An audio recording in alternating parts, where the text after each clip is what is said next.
Bonjour ou bonsoir, tout dépend à quelle heure vous écoutez ce podcast de l'Odigimédia. Notre expert invité, Najib Mikou, partage son avis et ses réflexions dans un article qu'il a intitulé « Limite de la solution Attali face à l'immense crise financière qui menace les États-Unis et le monde ». Alors écoutons-le dans ce podcast. L'auteur démarre son article ainsi. Dans sa dernière chronique Une immense crise financière menace, M. Attali annonce des indicateurs multidimensionnels graves aux États-Unis, décrit leur impact dévastateur prévisible sur la première puissance du monde, sur l'Europe et sur le reste du monde, et propose une solution pour éviter le tsunami, qui pointe à un horizon très proche. Pour lui, il faut opérer une réorientation radicale de l'économie mondiale vers un mode de développement nouveau, avec un tout autre rapport à la propriété des biens de consommation et du logement, réduisant à la fois l'endettement et l'empreinte climatique. L'auteur poursuit son article ainsi. En d'autres termes, M. Attali nous annonce le feu ravageur à la maison et nous suggère pour l'éteindre, une solution dont la pertinence reste à démontrer, et qui nécessiterait un siècle pour la mettre en œuvre. Il ne peut avoir échappé à M. Attali que la réorientation radicale de l'économie mondiale relève d'un domaine de culture et non pas de nature, et donc ne se décide pas, ne s'applique pas, de cette façon chirurgicale, mécanique, expéditive. Les risques que décrit M. Attali sont incontestablement factuels, imminents et très graves, et donc appellent des solutions réalistes de très court et de moyen terme, qui soient inspirées d'une vision stratégique plus globale, et qui impliquent des opérateurs bien au-delà des seules frontières américaines. Les solutions qui s'imposent pour faire structurellement face aussi bien à la crise financière imminente aux États-Unis puis en Europe, qu'au risque d'implosion des États-Unis, consistent plutôt à arrêter la guerre en Ukraine, à lever les sanctions contre la Russie et à signer un deal économique et politique historique avec la Chine. L'auteur précise sa pensée ainsi. M. Attali ne proposera jamais cela pour deux raisons majeures. 1. Arrêter la guerre et lever les sanctions, équivaut à renforcer la Russie, revenir à avant 1991, et à renforcer le plan antidémocratique dans le monde. Ce que réfute M. Attali, dont l'attachement naturel au modèle démocratique occidental est sans équivoque.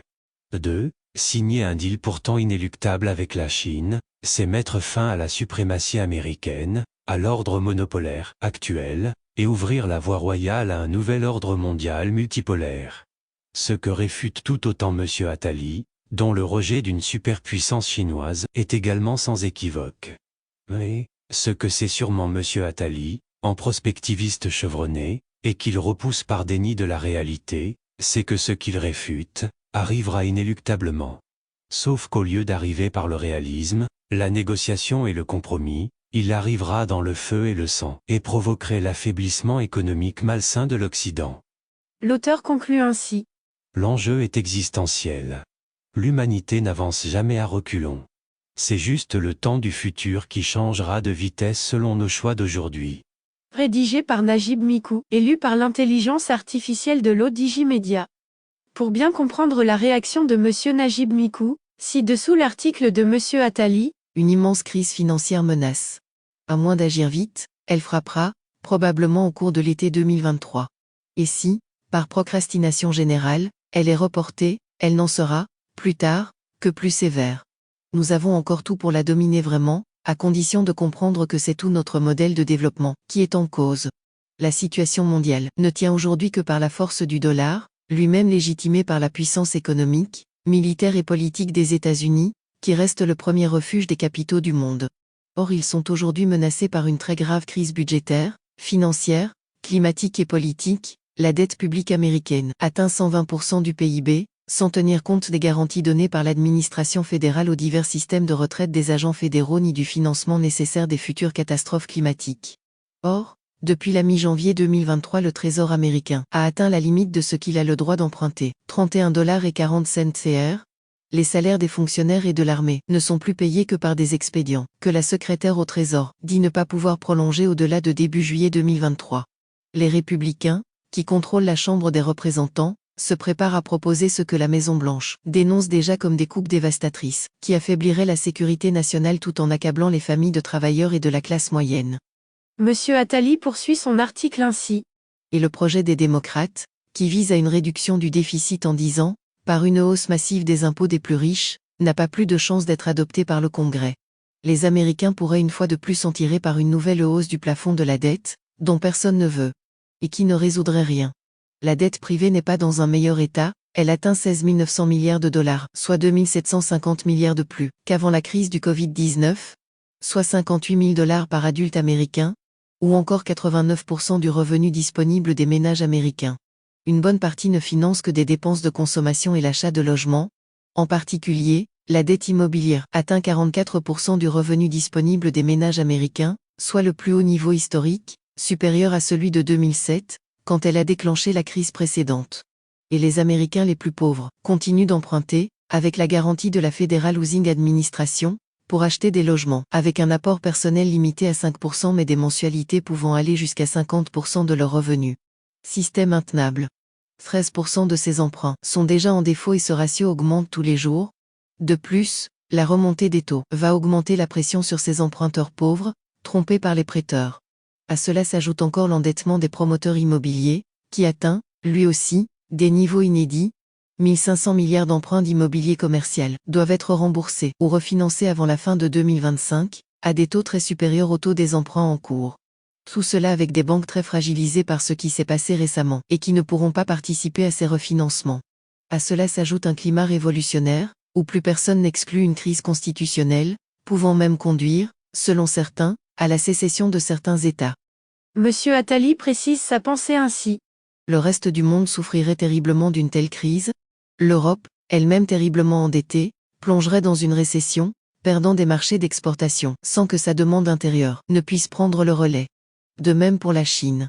Seule la Russie, qui n'a plus rien à perdre, aurait à y gagner, et elle va sans doute y contribuer par des cyberattaques, comme elle l'a sans doute fait il y a un mois, quand les banques californiennes ont été attaquées. On ne peut pas penser que la croissance actuelle suffira à avaler cette dette, comme ce fut le cas en 1950, le rapport du FMI, pour son assemblée annuelle de cette semaine, est sur ce point lucide, même s'il est incroyablement discret sur les risques financiers systémiques qui rongent l'économie de son principal actionnaire, américain. Quelques trop rares experts murmurent maintenant qu'une grande crise financière se déclenchera, comme beaucoup d'autres avant elle, dans la deuxième quinzaine d'un mois d'août, comme en 1857, en 1971, en 1982 et en 1993. Mais de quelle année ? Peut-être août 2023. Comment l'éviter ? Il y a à cela 4 solutions, des économies radicales, dans le même mode de développement, qui ne feront que créer de la misère et de la violence, une relance budgétaire et monétaire, qui ne fera que reporter l'échéance, la guerre, qui conduira au pire, avant peut-être d'ouvrir des opportunités pour les très rares survivants. Et enfin une réorientation radicale de l'économie mondiale vers un mode de développement nouveau, avec un tout autre rapport à la propriété des biens de consommation et du logement, réduisant à la fois l'endettement et l'empreinte climatique. Monsieur Attali conclut son article ainsi. Naturellement, rien n'est préparé pour le mettre en œuvre, et, si on le fait peut-être un jour, ce ne sera vraisemblablement pas à la place de la catastrophe, encore parfaitement évitable, mais après qu'elle aura eu lieu. Rédigé par Monsieur Attali et lu par l'intelligence artificielle de l'ODJ Media. Merci d'avoir écouté ce podcast de l'ODJ Media, ce bouquet de supports numériques, portail, magazine mensuel connecté, web radio et web TV. N'oubliez pas de télécharger notre application l'ODJ Mobile sur Play Store et de vous abonner à notre chaîne YouTube l'ODJ TV. Vous pouvez, aussi, nous suivre sur nos réseaux sociaux, Instagram, Facebook, TikTok, LinkedIn et Twitter. Ou encore, vous inscrire sur notre newsletter quotidienne à partir du portail lodj.ma. Alors, on se dit au prochain podcast de nos experts invités. Et à très bientôt, si et seulement si vous le voulez bien.